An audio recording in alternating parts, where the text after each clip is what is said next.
আম্মা জান খাদিজাতুল কুবরা তাহেরাকে বলেছিল, আপনি এত দামি একজন নারী, এত এলিট পারসন, আপনি এত রিচ সম্পদের মালিক, ওয়েলথ লাইফ লিড করছেন, অথচ আপনার কাছে প্রশ্ন, আপনি কি দেখে হতদরিদ্র মুহাম্মদকে বিবাহ করেছেন বলেন?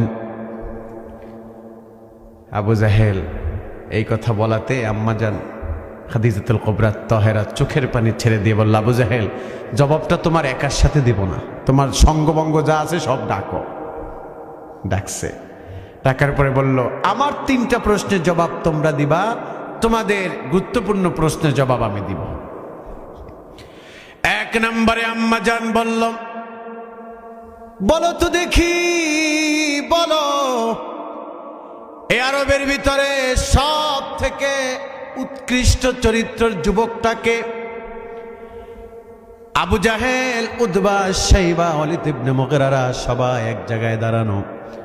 ওয়ালিদ ইবনে মুগিরা দাঁড়ায় বলে, মুহাম্মদ ভিন্ন মতদর্শের হতে পারে, তবে সত্য কথা হলো পৃথিবী সফর করেছি, জীবনে এত মানুষ দেখেছি, মুহাম্মাদের মতো এত উৎকৃষ্ট চরিত্রের যুবক বাপের জন্মে দেখি নাই।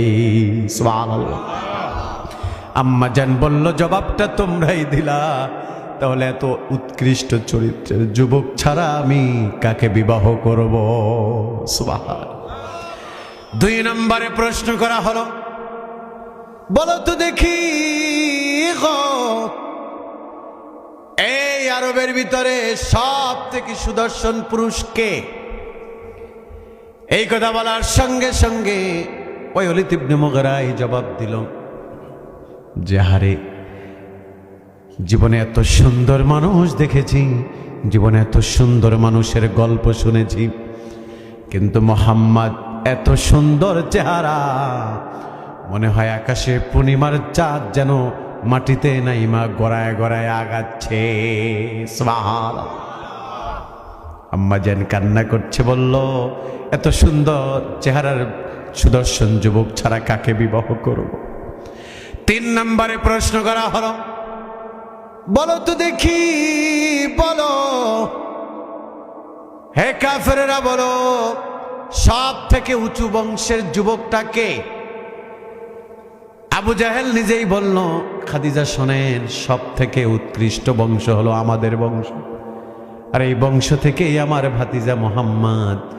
আমি তো বলি মুহাম্মাদের বংশই হলো পৃথিবীর শ্রেষ্ঠ বংশ। সুবহানাল্লাহ। আম্মা জান বলল, অতএব আর উল্টা পাল্টা প্রশ্ন করবা না আমার সামনে। আবু জাহেল বলল, ঠিক আছে, সবই ঠিক আছে, তবে হতদরিদ্র দেখে বিয়ে করলাকে, এত গরিব।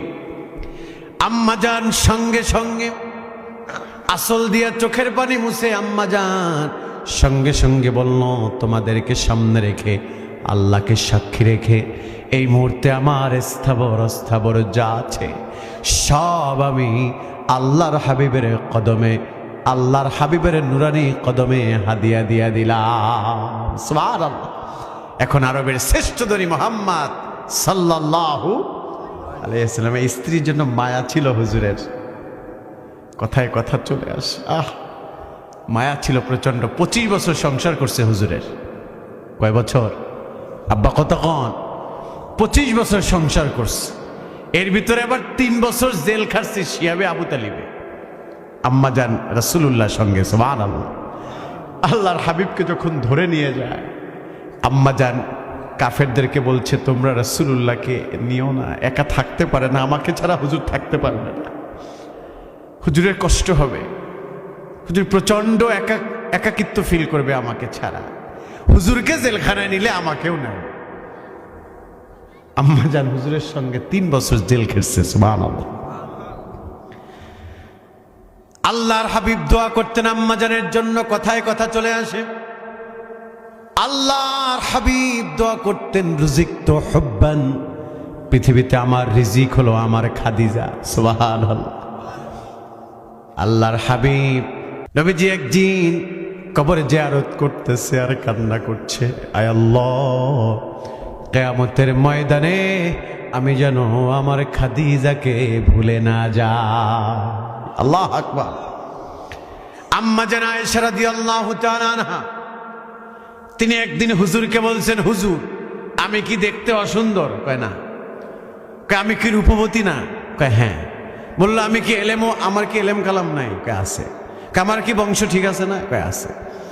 বলল হুজুর মাঝে মাঝেই দেখি জিয়ারতে গিয়ে সেই বৃদ্ধা স্ত্রীর জন্য কান্না করেন, খাদিজার জন্য কান্না করেন, মাঝে মাঝে আহারে আনমনা হয়ে বসে কাঁদেন। আমাদের কি কোনো কিছুতে কমতি আছে? দেখতে শুনতে কোনো কিছুর কমতি আছে? নবীজি কোনোদিন স্ত্রীদের গায়ে হাত দেন নাই। সেদিন আম্মা জান আয়েশার থুতলিটা এইভাবে যেতে ধরছে, যেতে দিয়ে রাসূলুল্লাহ চোখের পানি ছেড়ে দিয়ে বলল, শোনো, একবার বলেছ, দ্বিতীয়বার আর কোনোদিন বলবে না, কারণ তোমরা হলো আমার সুখের দিনের স্ত্রী, আর আমার খাদিজা হলো আমার দুঃখের দিনের সাথী। সুবহানাল্লাহ, আল্লাহু আকবার। সেই রাসূলুল্লাহকে আমার আল্লাহ বলছেন, ওয়া ইন্নাকা লাআলা খুলুকিন আযীম। হাতের ভিতরে কঙ্কর নিলেন, কঙ্কর নিয়ে বলল, আমার হাতের ভিতরে কি আছে যদি তুমি বলতে পারো তাহলে বুঝবো তুমি সত্য নবী, তোমার উপর ঈমান আনবো। আল্লাহর হাবিব হাসে আর বলে, চাচা হাতের ভিতরে কি আছে এটা আমি না বলে হাতের ভিতরে যে আছে সে নিজেই যদি আমার পরিচয় দেয় মানবেন কি? আল্লাহু আকবার।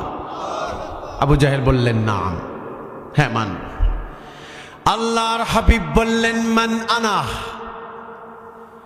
নবীজি বললেন মান আনা, বলো তো দেখি আমি কে। কঙ্করগুলোর জবান খুলে গেল, কঙ্করগুলো বলল, আপনি হচ্ছেন আশহাদু আল্লা ইলাহা ইল্লাল্লাহু ওয়া আশহাদু আন্না মুহাম্মাদান আবদুহু ওয়া রাসূলুহু। আল্লাহু আকবার। কঙ্করগুলো জবান খুলে রাসূলুল্লাহর পরিচয় দিলেন। আবু জাহেল ওইটা কয়, তুমি জাদু করছো। নাউজুবিল্লাহ। ওই যে কপাল পোড়া হইলে যা হয় ওইটা কি বলে? বলে জাদু করছো।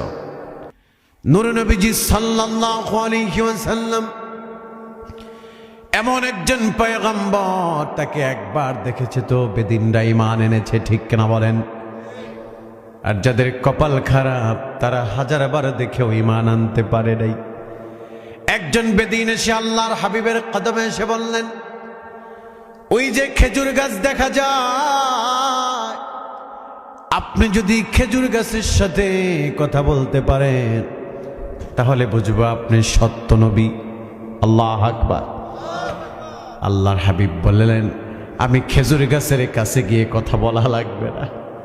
আল্লাহর হাবিব তিনি খেজুর গাছকে ডাক দিলেন, জান্নাতি হাত মুবারক দিয়ে ইশারা দিলেন। খেজুর গাছ মানুষের মতো হাঁটতে হাঁটতে রাসূলুল্লাহর কদমে এসে সালাম দিল। সুবহানাল্লাহ।